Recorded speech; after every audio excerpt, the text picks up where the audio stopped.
1 month అవుతుంది. Job వచ్చేది ఉందా లేదా? అదేదో బజార్కు పోయి పాల ప్యాకెట్ తీసుకురా అన్నట్టు చెప్తున్నావు. అమ్మా అది జాబ్, కొంచెం టైం పడుతుంది. అదే ఇంకెన్ని రోజులు? ఈ మంత్ రెంట్ ఎలా పే చేస్తావు? ఇంట్లో ఖర్చులని ఎలా మేనేజ్ చేస్తావు?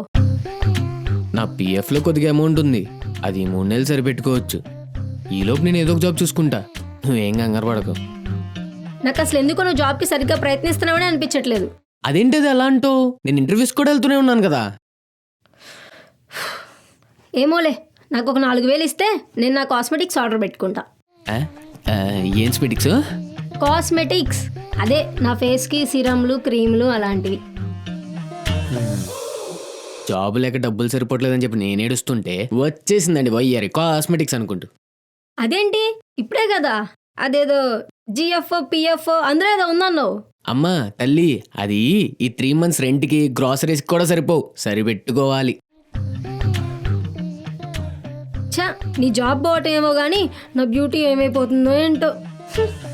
అబ్బో, దీని ఫుల్ వీడియో మీరు చూడాలంటే కింద లింక్ని క్లిక్ చేయండి.